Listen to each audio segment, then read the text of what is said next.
Well, hey there, y'all. Welcome on back to the Old Mountain Man, and welcome on back to another Sons of Appalachia episode recap. Today, I'm going to be breaking down, going over everything that happens in the new 8th episode called No Weapons Allowed While Bill Goes Missing.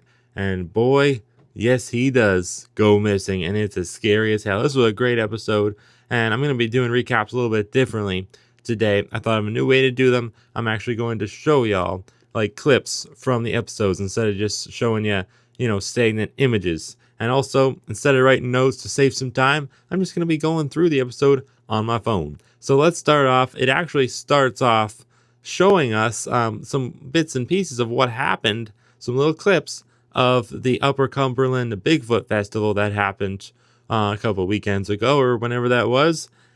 And we have a whole video. There's a whole video up on the Sons of Appalachia YouTube channel all about, what they did, what they got up to at this. But they show a little bit of it here, and then they show the big reveal in the end of that video. And they trimmed it down a little bit for us, where Buck actually tells us that he got a letter from a former rogue team member. It was slipped underneath his door in his hotel room. And it says, no weapons, date November 8th, time 5 p.m. Location, text will follow. I know Dominion 13. I was a rogue team member. I will tell all. You are missing clues. Follow the red hand. And then at the end it says IIAT. More about what that means later on. But yeah, what kind of a letter is that? Clearly this fella that put that underneath the door had to have been at the Upper Cumberland Bigfoot Festival, so it's very possible that they actually caught him in their video that they did there, and they just didn't realize that it was actually him. But either way, the next morning or whenever it is, I think it's the next day, Huck and Bill, I think they're back. I thought it was at Bill's hotel room, but I think it doesn't really matter, but I'm pretty sure they're back at like their cabin that they always go to, like the base camp cabin. But either way, Buckaroo tells old Huck and Bill all about this letter, and Bill's reading the Guinness Book of World Records, a book from 1991, and he's thinking maybe he wants to, try out for it, try to beat some records, from 1991, so might be a little bit hard. I'm sure they've all been broken by now, 34 years later, but whatever. Anyways, Buck lets them know all about this letter, and they're obviously pretty darn scared. They know they have to go, and this is actually on the 8th of November, when this part was recorded. But yeah, it's like, what in the hell is that red hand all about? Nobody's really sure, and it really doesn't get answered in this episode, unfortunately. But then they show us a little clip from their most recent live stream, which I actually hadn't watched. I got the notification, but I just was too busy to watch it. But it actually ends off this live stream. I didn't even know this. Nobody told me. I'm surprised. Nobody told me in the comments. But Buck received his text message from that former rogue team member, and it was actually at the end of that live stream. That's when he receives it, which is pretty darn cool that we got to see that live. I mean, not me per se, but anyone that was watching got to see that live. And I mean, that's pretty darn cool. But either way, yeah, they end up going on over to that spot. They type in the coordinates, and it brings them right to the spot, probably on Google Maps or whatnot. I'm surprised they're not sponsored by Google Maps. But yeah, they end up going out into the woods to look for this spot, and it takes them quite a while to find it. That's actually a good chunk of the episode. Probably a third of the episode is them looking for this spot. But before they actually get there, they hear all kinds of sounds, clicking sounds. Even like a screech, like a scream almost. It's just some really strange sounds they start hearing out in the woods. And obviously it's pitch black. They don't have any weapons. Well, Buck actually brought a tiny little gun, I think he said. But yeah, for the most part, they didn't really have any weapons on them. So pretty darn scary. They're going to meet a former rogue team member. If y'all don't already know, the rogue team previously kidnapped the Ames team back in the day. And, obviously did many bad things to them. They really screwed Jeff up. I think he's still feeling the effects of them to this day. They end up getting to the spot though, like around the spot, and they're like, oh, maybe it's not exactly here. We'll go a little bit farther. Maybe it's here. And then on a tree, they find another envelope. just like the one that Buck received slip under his door. And it says SOA. Then on the bottom it says T space S space RAP. Then an exclamation mark and a smiley face. Like, what the hell? Rogue Team, 13th Dominion, I don't get it. Y'all are just so menacing and threatening, and then you just go and leave smiley faces. Like, what in the world? I thought this was a note at first, but no, it really is an envelope. Buck opens it up, and inside, it's a case file. Yes, a cryptid case file from the 13th Dominion, or from the Rogue Team member, the former one. I'm not exactly sure, because it was supposed to be from a former Rogue Team member, but then, it says 13th Dominion on it, and it says on the front, file name, Ridge Ripper, and there's all sorts of information inside here. I'm not going to go over all of it, because we'd be here all day, but it's all about the Ridge Ripper, which is actually thought to be, from SOA, most likely the cave creature, because they actually included drawings of this ugly bastard, and he looks like a skeleton man, like it's just a skull. There's no eyes. You can see like his inside. It's really disturbing, to be honest. But yeah, it has to be the cave creature. I don't know what the hell else it could be. It certainly looks like him, at least. And from what we, kind of found out in this episode, it seems like there's multiple cave creatures all throughout these hollers and hills, and they're very close to Greenboro County, West Virginia, where they hunted him last time, way back when, like over 10 years ago now. So yeah, very, very scary stuff, of course. But where the hell's that Rogue Team member? Remember him? I mean, he's supposed to be here, isn't he? Well, where is he?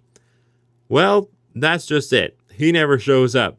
But they read through all of the case file information all about this brand new creature. Or is it brand new? Could it just be the cave creature? We're not really sure. Is the Ridge Ripper the cave creature? Are they one and the same?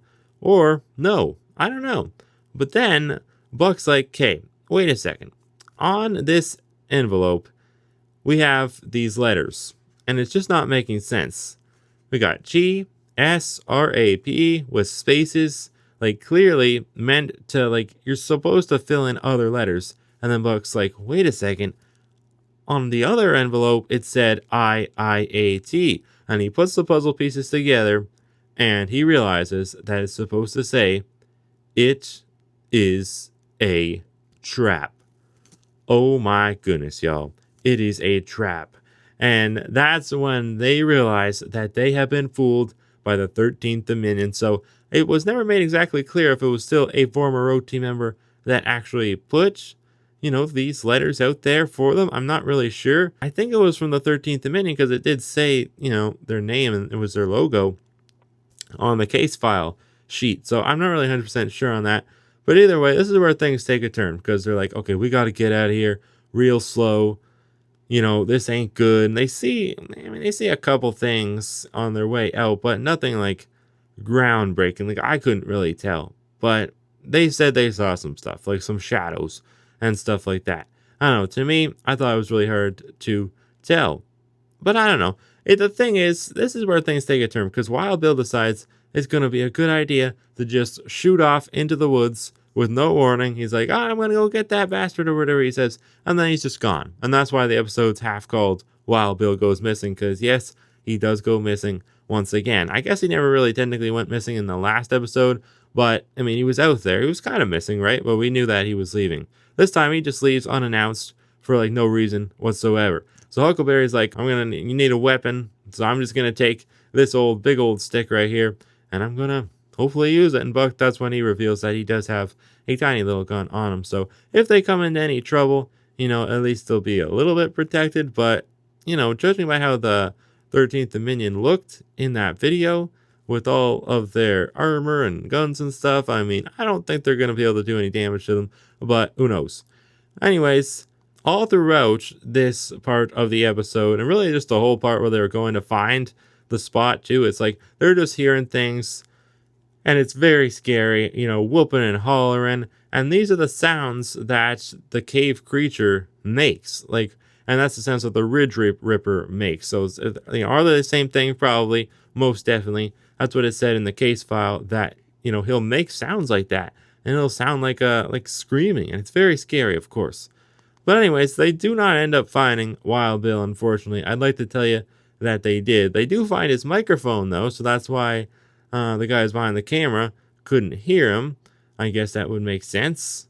But Huckleberry and Buck, they're just kind of upset that Bill would do that, with zero warning, and just like, he just took off into the woods. There was like no reason for that. They should have stayed together.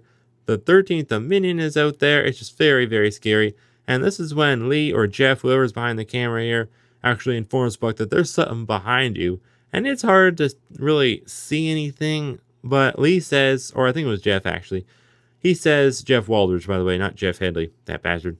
Anyways, he says that he saw a four-legged creature walking on all fours, and he was like kind of like blurry, kind of like, I don't know, something pale is how he describes it, but he was just like very like, almost like, the way I took it was like see-through almost, which is, I mean, that's not what he said, but pale, it's just like as white as a ghost, like Wild Bill's legs, kind of like that. So I bet that would be the color, so you can color match in your mind now.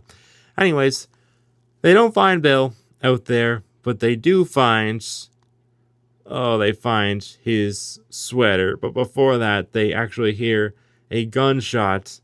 Very, very scary, bone-chilling, actually. This is the hard part to watch, because, I mean, Wild Bill is out there. They find his sweater. They find his hat on a tree, hung up on a tree. Who put it there? What if it's who shot him? And there's blood, like, dripping from the hat on the tree. I mean, what in the hell did he get himself into? There's blood on the ground. It's like such a bad situation. Wild Bill, why did you take off? I really don't understand. But he would not leave his famous bear hunter hat just hanging on a tree. I think somebody took it off of him and then hung it there. I mean, what if they kidnapped him? Or, hillbilly napped him, I guess, would be a better term. It's just like, this is not good. It's not a good situation. And then it says, to be continued. And at the end, it's a video of the 13th Dominion. I don't know if SOA put this together just to be scary, like if Lee did while he was editing the episodes. Kudos to Lee, by the way, for editing all this. He does it all, from what I've heard, and that's just incredible. But, it's a little video at the end of 13th Dominion saying, Huckleberry, tell your secret, or Buck is next. Buck is next for what? Like, what in the world? Are they going to kidnap Buck now? I don't know what's going on, but this was a very scary episode. If I had to rate it, I think I'd have to give it an 8.5 out of 10, which I believe is the highest that any of these episodes have so far. I'm pretty sure it is, although I can't really remember all that much. I should be, writing these down. That would probably have been a good idea so I can keep track of which episode is my all-time favorite. But I think this is my favorite episode. I mean, it was just really, really good. There was not a lot of dry spots. Like in the last episode, there was quite a lot of build-up and stuff like that. And this episode, not so much. It was just actually really exciting and fun and scary. So, yeah, it had it all. It was really good. It was a really great episode. And thanks to Lee, he spent 24 straight hours, I think he said. They wrote a post. And he was editing the episode the whole time. Like, it's hard. And he did a much better job editing it, too. Anything that I talked about last time, like the transitions and stuff in it, they were all good. It just felt like a better quality episode today, which is great. I love that they're improving. But anyways, let me know what you thought of the new episode down in the comments below, and just, tell me what you think. Was that the 13th Dominion? Was it really a former Rogue team member? Because I think they just said it's a former Rogue team member so that they think, oh, they're not on the team anymore. They're going to share their insights about the 13th Dominion. We're going to be okay. It was all a trap, so I think that's what happened. But anyways, let me know your thoughts down there. And is the cave creature the same thing as the Ridge Ripper? I think so, but I guess we'll probably find out, won't we? Maybe on the next episode. Who knows? I just hope Bill's okay.